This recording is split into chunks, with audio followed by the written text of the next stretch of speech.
Dah. Letakin handphone itu.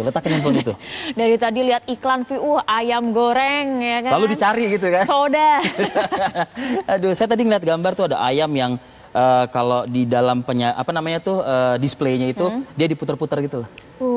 Ayam grill ya? Ayam gulung. Ayam guling. Ayam guling. Nah, tapi tuh cocok tidak sih dimakan itu saat dia. berpuasa di tengah pandemi? Sahurnya apa tadi? Sahurnya saya tadi rawon. Daging-dagingan juga. Lemak juga ya, Vito ya, Pia? Nah, iya. Aduh. Oke, kita juga mengundang masyarakat untuk ikut berpartisipasi bersama kami. Anda bisa menghubungi nomor telepon yang ada di layar kaca di 0214610323. Mungkin Anda ingin bertanya soal gizi, apa yang baik diasup pada saat sahur, pada saat berbuka juga. Kadang-kadang kan berbuka suka kelewatan ya pemirsa ya. Nafsu, karena kan udah berjam-jam, belasan jam, Vi. Coba kita perkenalkan narasumber kita yang akan coba memperkaya pengetahuan kita pagi ini. Ada Prof. Hardin Syah, ini guru besar ilmu gizi dari IPB Bogor. Assalamualaikum, selamat pagi, Dok. Prof. Hardin. Ya, halo. Selamat pagi, Prof. Hardin. Halo. Assalamualaikum warahmatullahi wabarakatuh. Gimana kabar? Baik, sehat ya, Prof. Alhamdulillah. Sehat, Doa yang sama juga untuk Profesor nih. Sehat ya, Prof. Sama-sama. Ya, Prof. Pertanyaan awal dari saya ya, Prof. Karena silakan. Saya diledek sama yang sebelah, katanya saya kelebihan gizi, Dok, katanya. Lebih bagus dong kelebihan gizi. Iya. Nah, ini Prof mau nanya, Prof. Untuk sahur dan berbuka deh, apa sih yang selayaknya diasup?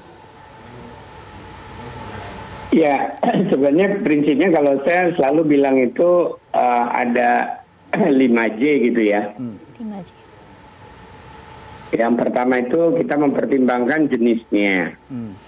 Ya, jenisnya sebaiknya yang sudah biasa kita konsumsi. Jangan kita membuat experience baru yang kita nggak khawatir nanti ada gangguan pada lambung, jadi sakit, jadi diare gitu ya. Oke.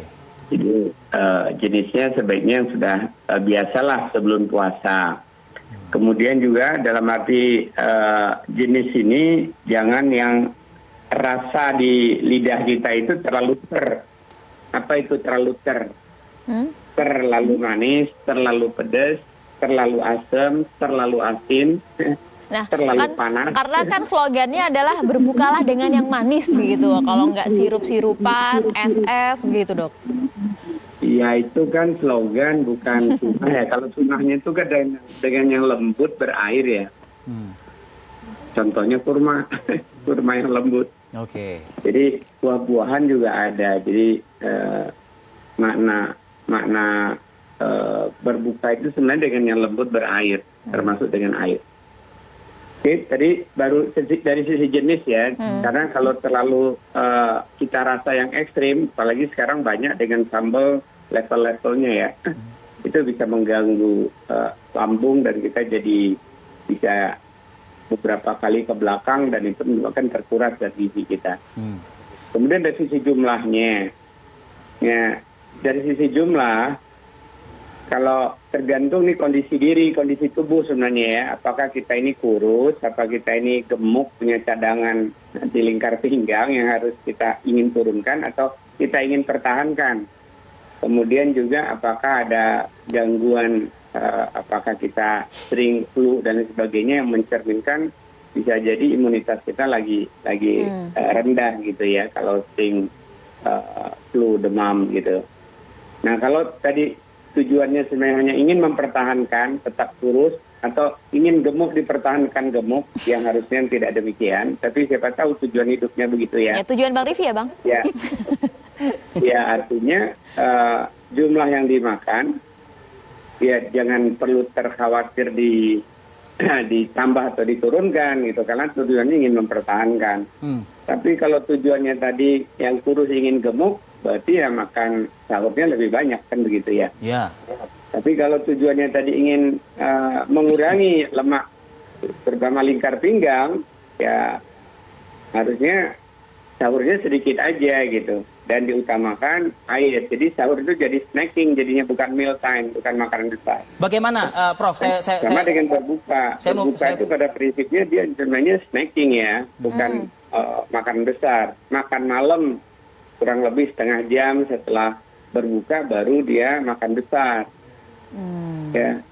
Prof? Jadi itu dari sisi jumlahnya. Kira-kira begini, kalau biasanya barangkali sarapan misalnya 1 piring, ya sahur itu perlu dikurangi dibanding sarapan. Sebenarnya sahur ini kan early breakfast, sarapan yang dipercepat 2-3 jam dari biasanya.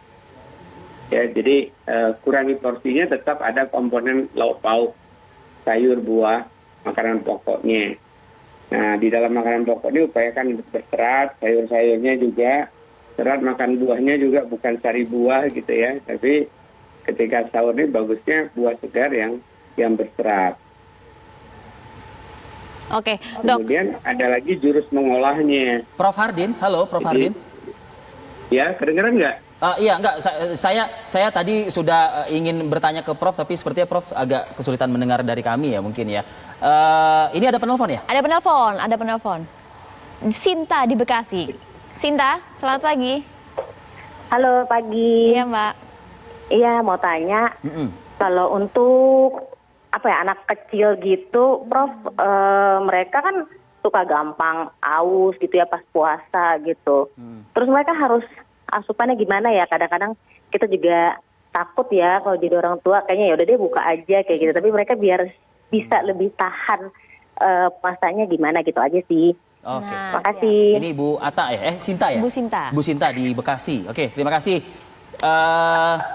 Prof, mungkin bisa langsung dijawab, Prof. Ya, Bu Sinta, prinsipnya kan anak kalau belum remaja itu kan nggak wajib, tapi proses untuk latihan. Jadi jangan pernah orang tua memaksa atau mewajibkan pada anak. Itu berarti lebih hebat dari Tuhan tuh. Tuhan kita kan tidak mewajibkan anak-anak sebelum dia remaja. Jadi jadikanlah ini wahana latihan. Mungkin tergantung usianya. Biasanya mulai 4-5 tahun anak mulai dikenalkan konsep tentang puasa. Apa sih Man? Itu kok nggak makan, nggak minum? Kok mama suka habis makan malam sekarang sholatnya lama berkali-kali, padahal sebelumnya sholatnya sebentar. Nah, itu kan berarti mengenalkan bahwa di puasa itu ada ibadah, di bulan puasa itu tidak makan, tidak minum. Tapi kalau dia udah usia 6 tahun, nah mulai bisa dilatih ya. Misalnya sarapannya ditunda, atau kalau dia bisa diajak bangun sahur, berarti dia makan siangnya bisa mulai. Biasanya makan siang jam 12, bisa nggak jadi jam 1, jam 2, kemudian bisa nggak jadi tertunda jam 3, misalnya gitu kan, sampai usia 8 tahun, nah itu biasanya sudah bisa apakah setengah hari, apakah sudah latihan penuh hari. Jadi prinsipnya anak-anak adalah media latihan secara bertahap ya, sampai nanti dia bisa full melakukan. Nah, salah satu yang kritis memang betul mencegah dehidrasi supaya dia tidak kurang air tubuhnya. Nah, caranya pertama anak biasakan supaya siang ada waktu tidur sehingga malam dia terutama ketika jam sahur bisa ikut bangun gitu. Dan berarti juga malamnya jangan larut malam seperti orang tua telah tidur. Orang tua barangkali jam 10-11 tidur. Tapi anak-anak ya jam 9 sebenarnya dia udah tidur atau setengah 10 udah tidur, sehingga nanti ketika dibangunkan jam 3 tubuhnya sudah sempat tidur, istirahat pulih sekitar 5-6 jam ya. Sehingga dia gampang dibangunkan ketika sahur. Kalau dia gampang dibangunkan sahur, dia bisa ikut makan dan minum, terutama minum ya buat anak-anak. Minumnya jangan yang manis-manis ketika sahur. Minum air putih itulah yang terbaik ya. Air putih diperbanyak pada saat sahur begitu ya, Prof?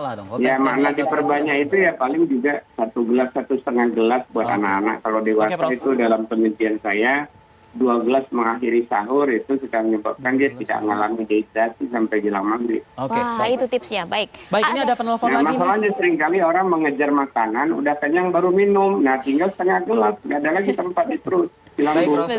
Baik, Prof. Ada penelpon lagi, siapa? Di mana? Di Lubuk Linggau. Lubuk Linggau ya. Bapak Yanuar, betul Pak? Iya, halo. Ya, apa pertanyaannya, poinnya, Pak Yanuar? Pak, begini. Saya ini kan lagi mengidap makronis.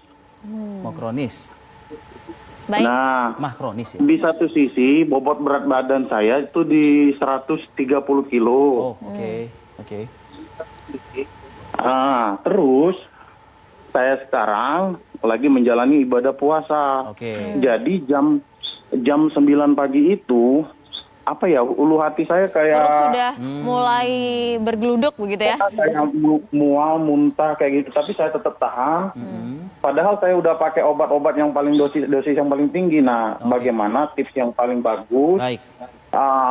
Apa namanya itu, di saat puasa kita bisa diet tapi bisa mengimbangi supaya makronis kita nggak kambuh, Pak. Baik. Baik. Baik.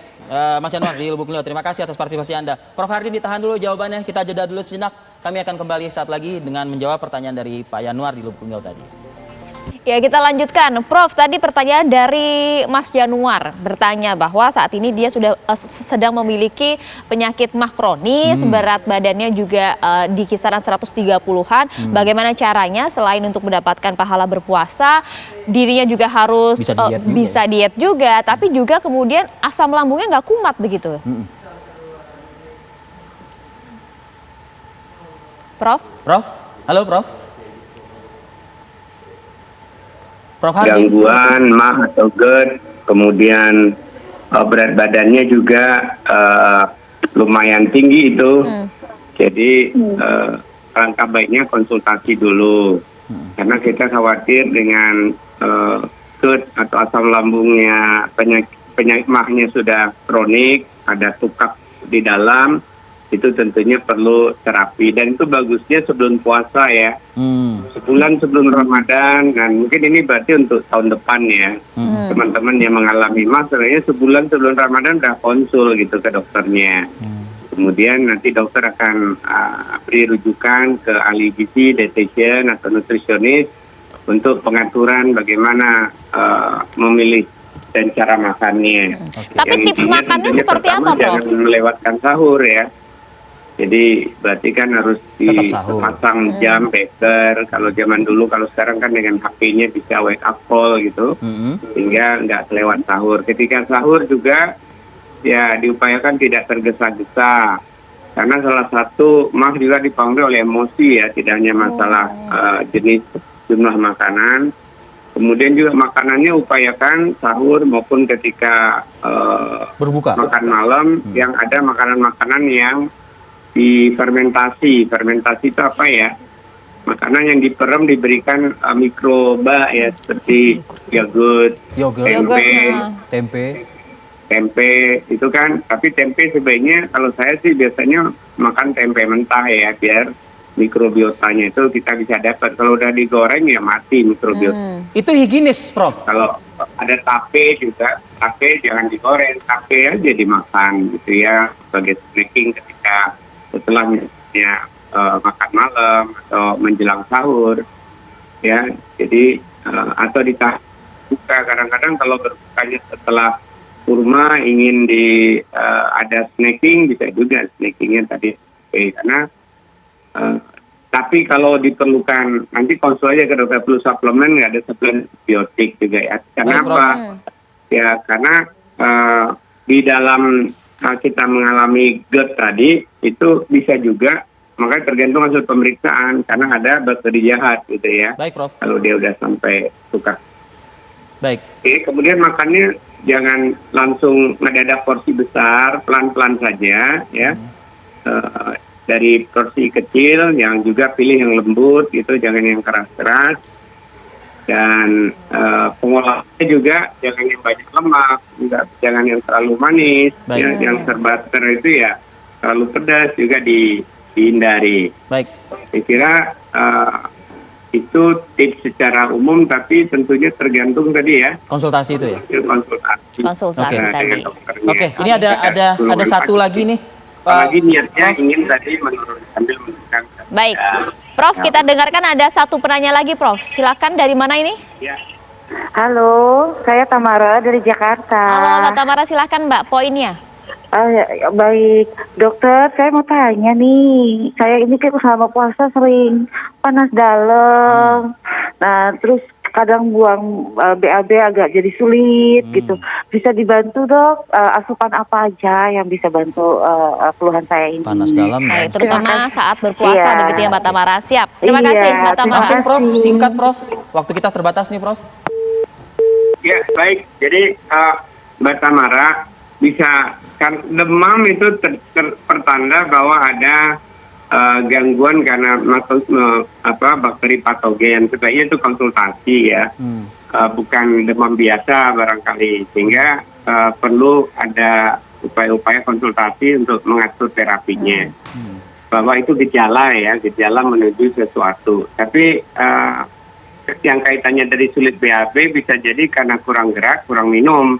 Jadi cobalah diupayakan ya, ketika sahur paling enggak kita sudah sebelum sahur sudah bisa setengah gelas, di tengah sahur andaikan dari makanannya memang menyebabkan keguguran, bisa juga setengah gelas, terakhir sahur bisa 1 gelas, jadi selama sahur itu bisa 2 gelas air putih Prof. gitu ya. Berarti dehidrasi itu pada saat sahur air harus cukup, kemudian asupan juga harus yang lembut-lembut, hindari yang pedas dan manis-manis. Jangan tidur terus. Jangan tidur terus. Baik, terima kasih banyak Prof. Hardinsyah sudah berbagi tips bersama kami di Apa Kabar Indonesia Pagi. Sehat selalu Prof.